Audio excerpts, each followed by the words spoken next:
In June 1840, a fleet of British ships arrived in the waters south of Guangzhou.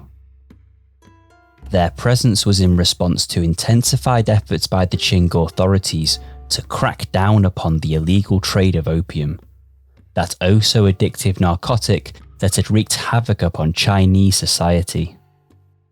The Qing had initially tried to persuade foreign smugglers, most of whom were British merchants, to stick to legal goods like tea and silk.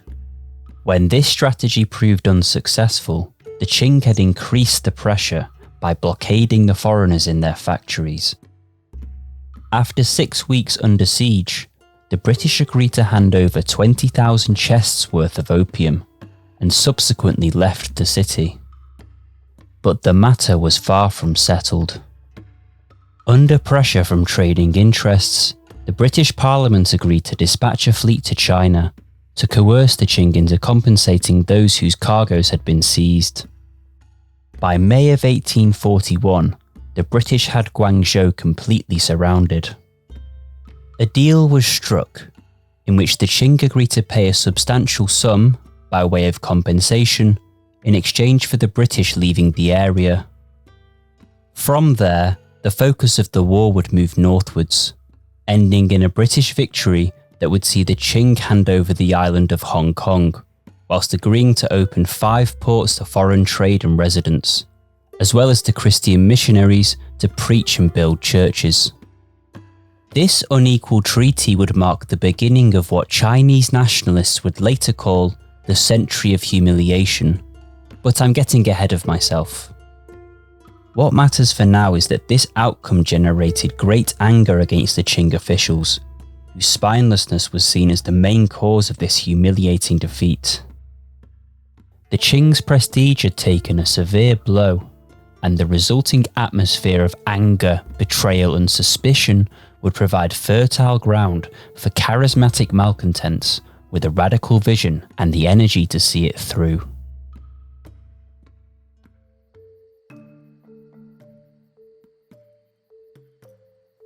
In the spring of 1843, Hong Xiuquan tried for the 4th time to pass the imperial examination. No prizes for guessing how that went. Whereas his previous failures had evoked feelings of devastation, this time it was anger. Having thrown his books on the ground and loudly denounced the examiners and the Qing officials, Hong set about composing a poem in which he laid out his desire to lead a revolution, to overthrow the Manchus. A few months after this outburst, Hong received a visit from his cousin, a young man by the name of Li Jingfang. While staying in Hong's home, Li noticed an odd-looking book in Hong's possession. Li asked Hong about the book, and the latter recalled how he had acquired it 6 years previously, how he had been walking the streets of Guangzhou when he had been handed it by a strange-looking foreigner and his Chinese interpreter. Intrigued, Li asked if he could borrow the book, to which Hong agreed. Li then went away, only to return a short while later, book in hand, insisting that Hong take a look for himself. The author of this work, a man by the name of Liang Fa, had learned the Christian faith from missionaries who, when proselytizing to the Chinese, tended to emphasize the evils of superstition and idolatry. This emphasis was heavily reflected in Liang's writings. Liang's portrayal of the Christian God was of the more wrathful and jealous deity of the Old Testament, who was known to have destroyed cities and at one point even flooded the entire world, such was his displeasure. In addition to spelling out the Christian faith, Liang expressed his contempt for the prevailing belief systems of 19th century China. He derided the followers of Buddhism, Taoism, and Confucianism for putting their faith in a confused pantheon of gods and spirits, worshipping images of all kinds, be they paintings, clay models, or pieces of carved wood. Yet not once did they pray to the one true God, the great ruler of all things created on heaven and earth. In a passage that would have been music to Hong's ears, Liang delivered a scolding indictment of the Confucian examinations. This practice of Confucian teaching is often full of vanity or absurdity. The scholars pay reverence to the idols of Wenchang and Qiqing so that they will pass at the head of the examination lists. How is it possible that everyone always worships these two idols, and yet there are many people who have been studying and taking the exam since their childhood and reached the age of 70 or 80 without even passing the very lowest levels of the exams? Haven't these men prayed to the idols every year? Why didn't they win the idols' protection and pass successfully? From this, we can see that these Confucian scholars are bewildered and obsessed by their own ambitions, so they cling to their delusions and worship these idols instead of, with a humble mind, worshipping the ruler of heaven and earth. More importantly, whilst reading the story of Jesus Christ, Hong was struck by how closely what he was reading aligned with his own experiences. For instance, Jesus had resided in heaven before being sent down to earth with a mission to persuade the people to put aside their false idols and follow the one true God, much in the same way that Hong's heavenly Father had sent him back down to earth to cleanse that world of its evil spirits. The world that Jesus had entered was also one that had fallen to idolatry, much like the world in which Hong found himself living. Finally, like Hong, Jesus had shown great promise as a child, but had only embarked upon his mission at the age of 30, around the same age Hong was at that very moment. But the coincidences didn't stop there. For instance, the name of the Christian God, Jehovah, was transliterated using the characters Ye, Huo and Hua, Huo being the character in Hong's birth name, which the Heavenly Father in his visions had deemed taboo. Perhaps more ominously, when discussing the story of Noah's Ark, Liang referred to the flood that had swept away almost all living creatures by using this character, Hong, perhaps an indication of Hong's own destiny to once more extinguish all evil from the world. Hong quickly identified the God which Liang spoke of as the Heavenly Father he had encountered during his time in heaven, meaning that this Jesus Christ must have been his elder brother. With this realization came an acceptance of his mission, that being to follow in his elder brother's footsteps to defeat evil, drive away the demon spirits, and create the Taiping Tianguo, the heavenly kingdom of great peace. Hong took to studying Liang's writings with the zeal of a convert. Many of the biblical extracts included in the book had been obscured by awkward translation, creating ambiguities which Hong resolved using his own ideas. Later, when Western missionaries would try to correct him, Hong would remain rigid in his adherence to his own interpretation, dogmatic to his own dogma. Following Liang's descriptions of the ritual, Hong and Li baptized one another by sprinkling water over each other's heads. The two men then went out to find a local craftsman and paid him to forge a pair of double-edged swords, upon which they had engraved 3 characters representing the words "Sword for exterminating demons." They then set about converting those around them. Amongst their earliest converts were 2 more relatives of Hong, these being Hong Rengan and Feng Yunshan. These 2 men would each go on to play an important role in the Taiping story, which is why they get drawings. Like Hong, Feng and Hong Rengan were educated young men who had failed the imperial examinations and were now working as school teachers. Shortly after their conversions, Li Jingfang disappeared from the story, which, if you're wondering, is why I didn't draw him. But at least he got to keep his sword. Over the next few months, Hong and Feng converted several members of their families. At one point, 2 of Hong's distant cousins came to visit him from the neighbouring province of Guangxi. They listened to Hong explain his new religion and were impressed by what they heard, taking the message home with them. This'll be important for later. To be a follower of the one true God meant repudiating idolatry, and so, in the homes of converts, all idols had to be removed and destroyed. But Hong Kong and Feng decided they needed to take things a step further. As school teachers, the three men would regularly encounter the collection of tablets paying homage to Confucianism, which featured prominently in every classroom.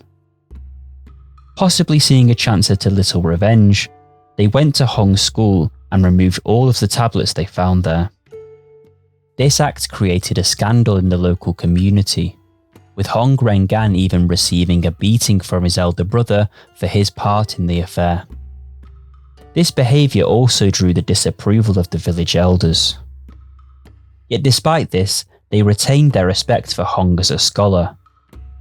As the Chinese New Year approached, the elders requested that Hong write some words to honour the local gods, to be read at that year's festivities. Hong refused, because of course he did. What followed was a public exchange of critical poems being posted on the village's walls. This dispute culminated in Hong and his friends losing their school teaching jobs. Unemployed and despised by many of their neighbours, Hong Kong and Feng decided to venture out into the world in order to promote their new religion throughout the Chinese countryside.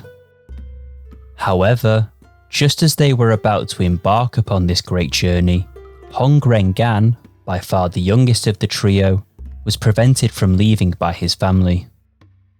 And so, Hong and Feng departed, accompanied by two of Feng's relatives, off to spread their message far and wide.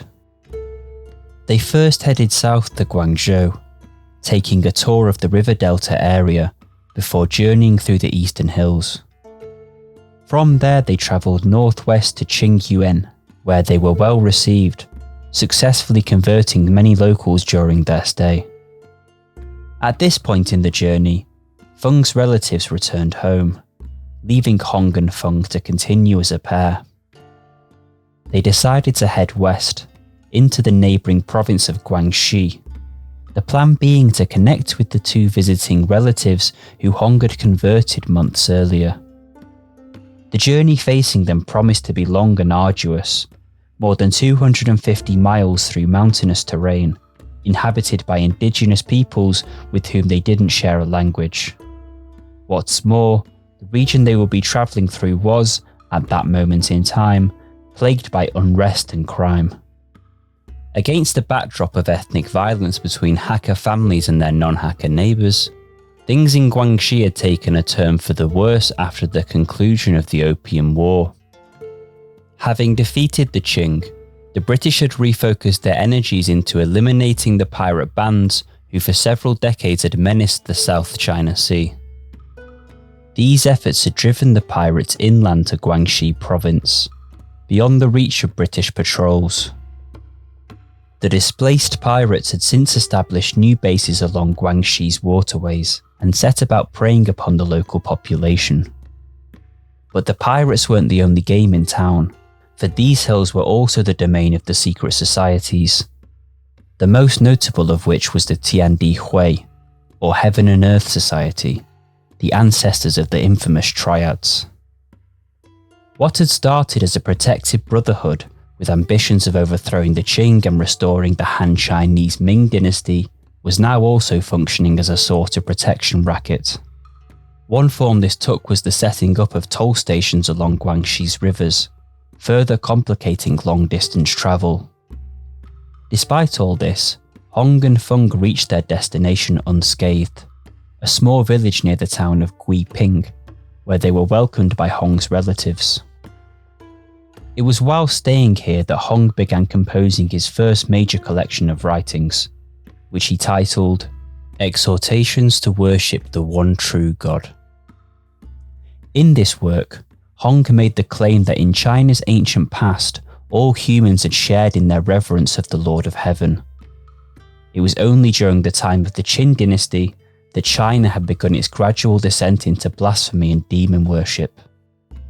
With his knowledge of Christian teaching still quite limited, Hong also laid out his own 6 commandments. these being: never follow the path of lust, always obey one's parents, never kill, never steal, avoid witchcraft and magic, and finally, never gamble. Hong's teachings were well received by the locals. In the 5 months he spent in the village, Hong managed to convert about 100 of them to the worship of the one true God. At some point during their stay, Feng Yunshan left the village for the nearby town of Guiping. Eventually, Hong decided it was time to return to his native village. On the way, he stopped by in Guiping to search for Feng, only to hear that his friend had already set off on the journey back to their native province of Guangdong. Accepting this as the truth, Hong set off walking east. It was only upon arriving back in his village that Hong received the troubling news that Feng Yunshan had never returned. No doubt Hong felt a great deal of guilt for abandoning his friend, but there was nothing he could do, as he lacked the funds to travel all the way back to Guiping. With Hong Rengan off teaching in a neighbouring district and Feng Yunshan's location unknown, Hong once more took to preaching in his local community, only this time favouring a calmer, less aggressive approach. Impressed by this change in attitude, the village elders offered him back his old teaching job, which he accepted. Hong would spend the next 2 years in his village with his wife and daughters. In the meantime, word of Hong's activities had spread to Guangzhou, where it reached the ears of an American missionary by the name of Issachar J. Cox Roberts. In early 1847, one of Roberts's Chinese assistants wrote to Hong inviting him to visit Guangzhou and study under the American. Hong accepted, and together with Hong Rengan made the journey south to Guangzhou. While staying with Roberts, the two Hongs read the Bible in its entirety, and it is here that they learnt the 10 Commandments for the first time. Hong Rengan returned north, but Hong Xiuquan stayed, eventually asking the American missionary if he would grant him a formal baptism. Impressed by Hong's enthusiasm, Roberts agreed. Unfortunately, this would never come to pass. 2 of Roberts's Chinese assistants observed Hong gaining favour with Roberts and began to worry that maybe their own positions were under threat. Knowing that Roberts reserved a special hatred for those who feigned religious zeal in order to extract money from Christian missionaries, the 2 assistants persuaded Hong to ask Roberts for a monthly stipend. Hong did so, and consequently, Roberts cooled on the idea of baptizing Hong, who left Guangzhou shortly thereafter, unbaptized but now possessing a greater knowledge of his faith. Instead of returning to his village, Hong headed west for Guangxi, intent on finding his missing friend, Feng Yunshan. By then it had been more than 2 years since the 2 men had last laid eyes upon each other. During this time, Feng had been very busy. After he and Hong had got separated, Feng had moved northwards into the foothills of a mountain range called Shijingshan, known in English as the Thistle Mountains. To pay his way, Feng worked several jobs, most of which involved hard labour out in the fields. Fortunately for Feng, one of his employers discovered his literary skill and secured him a job as a school teacher. When he wasn't teaching, Feng found the time to travel and preach the faith of the one true God, telling all of those he encountered the story of Hong Xiuquan's time in heaven. Feng drew many new converts to his cause, and soon was referring to this growing group of adherents as Bai Shangdi Hui, or in English, the God-worshipping society. Feng's message no doubt struck a chord with the hackers of this mountainous region, who worked hard for little reward, whilst living under the constant threat of violence from bandits and their non-hacker neighbours.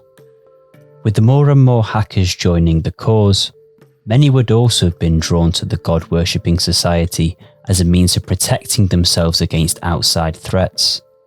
Safety in numbers and all that.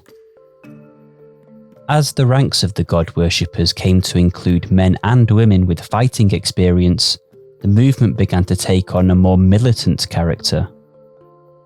By the summer of 1847, Feng had amassed a movement of around 3,000 people, each of them devoted to the faith, committed to the mission, and ready to take the next step. Back in Guangdong, Hong had no way of knowing any of this as he made his way west. At one point in his journey, Hong was stopped by a group of men, who proceeded to rob him of all his possessions, taking all of his money, as well as his sword for exterminating demons. Yet despite this, Hong pressed onwards, relying on the sympathy of strangers to feed himself. When he did finally arrive in the Thistle Mountains, one can only imagine his joy at finding the God-worshipping society numerous, organised and dedicated to his mission. What's more, Hong was reunited with Feng Yunshan, and together the two friends began to prepare for holy war.